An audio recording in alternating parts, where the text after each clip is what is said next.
Good morning everyone. I hope সবাই খুব ভালো আছেন। আলহামদুলিল্লাহ আমরাও খুব ভালো আছি। সকাল সকাল চোখ মেলেই যখন দেখি সিউলের লোটে টাওয়ার দেখা যাইতেছে, এত বেশি ভালো লাগতেছিল। আর রাস্তা পুরো ফাঁকা, এত বেশি গাড়িও নাই। ভাবতেছেন এই সকাল সকাল কোথায় চলে যাইতেছি। কেমন আছেন আপনারা সবাই? সবাই ভালো আছেন তো? চলেন বলি কোথায় যাইতেছি। গত সপ্তাহে টিউলিপ দেখতে চলে গেছিলাম সানডেতে আমরা কোরিয়ার সবচাইতে ফেমাস টিউলিপ ফেস্টিভ্যাল দেখতে। গত সপ্তাহেও ভাবছিলাম আমরা টিউলিপ দেখতে যাব, কিন্তু ব্যস্ততার জন্য আর যাওয়া হয় নাই। আর আমাদের বাসার আশেপাশে টিউলিপ থাকলেও এই টিউলিপ বাগানগুলা খুব একটা বেশি ভালো লাগে না। ছোট ছোট বাগান যেগুলো, এখানে আমার যাইতেও ভালো লাগে না। আমার সব সময় একটু ফেমাস জায়গার মধ্যে যাইতেই ভালো লাগে, কেননা ওইখানে যায় আমার খুব একটু অন্যরকম ভালো লাগে।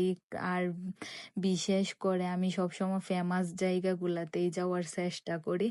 তো আমরা একদম সকাল সকাল চলে গেছিলাম, ভোর 4টায় রওনা দিয়েছিলাম। এখন বাজে সকাল 9টা, মাত্র সূর্যের আলো উঠছে। আর আমাদের ছোট্ট সানারে দেখেন কি পোজ দিতেছে, ওর আব্বু ছবি তুলে দিতেছে, আর রৌদ্রের আলো আইসা আমাদের মুখের মধ্যে পড়তেছিল।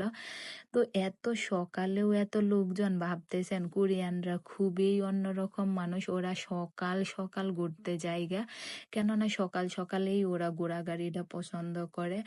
আর এইটা একদম খুবই ভালো একটা অভ্যাস, যেন সকাল সকাল ঘুরতে চলে গেলাম, দুপুরে রোদ ওঠার আগে আমরা ঘোরাঘুরি শেষ করে নিলাম। ওইটাও আমার কাছে ভালো লাগে, কিন্তু ঘুমের জন্য আমি কখনোই এত সকাল সকাল কোথাও যাইতে পারি না।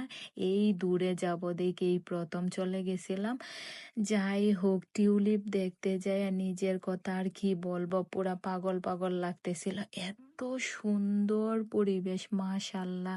সৃষ্টিকর্তার সৃষ্টি এত অপরূপ সুন্দর, নিজের চোখে না দেখলে বিশ্বাসই করতাম না।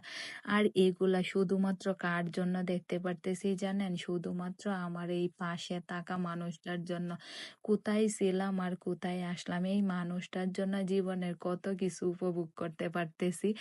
যাই হোক, ওনারে ধন্যবাদ দিয়ে আর লাভ নাই। ধন্যবাদ যত কম দিব ততই কম হয়ে যাইব।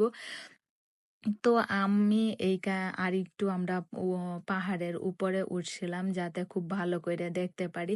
এখানে উঠার পর আমি বলতেছিলাম, দেখো এত সুন্দর জায়গা, আমার মন চাইতেছে এইখানেই তাইকে যাই। তো ও বলতেছিল যে তুমি এইখানেই তাইকে যাও, তোমার আর বাসায় যাওয়ার তাহলে দরকার নাই। তো আপনারাই বলেন, এত সুন্দর একটা জায়গায় যদি কাউরে নিয়ে রাখা যায়, সে কি আর অট্টালিকা কিছু চাইবো বলেন? এত সুন্দর মনোমুগ্ধকর পরিবেশ, একদম মুগ্ধ হয়ে গেছি। আমার মনে হইতাছে প্রকৃতির মাঝে যেন আমি মিশে গেছি। তো ওরে বলতেছিলাম যে আমি এইখানেই তাইকে যাই। ও পুরা আমার পিছনে লাগে গেছে এই কথা বলার পর। আর কোরিয়ানরার কথা কি বলবো জানেন? কোরিয়ানরা খুবই অন্যরকম মানুষ।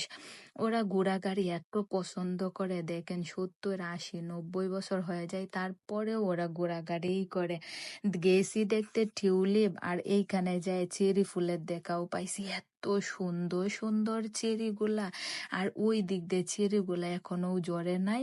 আর এইখানে গোলাপি চেরিগুলা এত বেশি সুন্দর লাগতেছিল। এই বছর আমি গোলাপি চেরি দেখতেও পারি নাই। যাই হোক, আলহামদুলিল্লাহ একদিক দিয়ে আমার চেরিও দেখা হয়েছে আর টিউলিপও।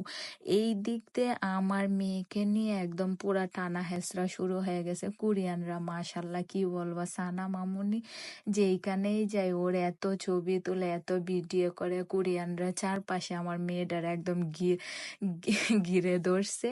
তো সানা মামুনি একদম ছবি তুলতেছিল না, সে লজ্জা পাইতেছিল। সামনে যায় দেখি এই ছোট ছোট ফুলগুলা, আমি এই নাম না জানা ফুলগুলা জানি না এটা কি ফুল। তো আপনারা জানলে অবশ্যই কমেন্ট করবেন, আমি জানি না এই ফুলগুলার নাম কি। খুব সুন্দর ছিল ফুলগুলা। বাচ্চাদের বিনোদনের জন্য পার্কের ভিতরে আরো বিভিন্ন ধরনের আয়োজন ছিল, তার মধ্যে আদিবাসীরাও ছিল। তো এই কোরিয়ান আদিবাসীগুলা বাচ্চাদেরকে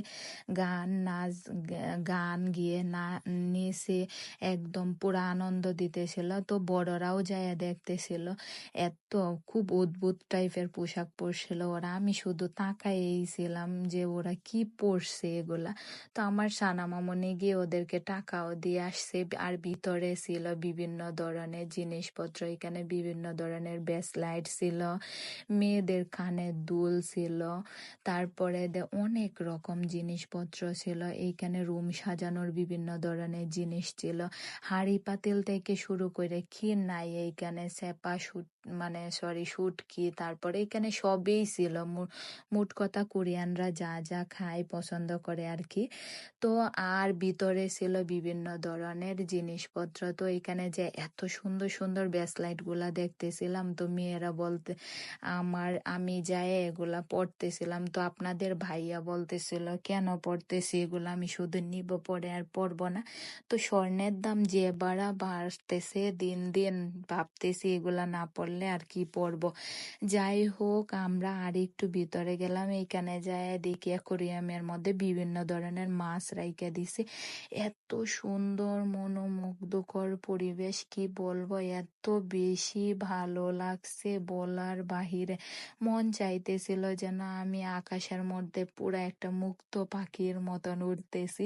শুধু উড়ার মতন যেন ডানা লাগে এরকম না, উড়ার মতন একজন জীবন সঙ্গী পাইলেই হয়, তাহলে উড়া যায়। তো ভিডিও কেমন লাগলো সবাই কমেন্ট করেন। ভালো থাকেন।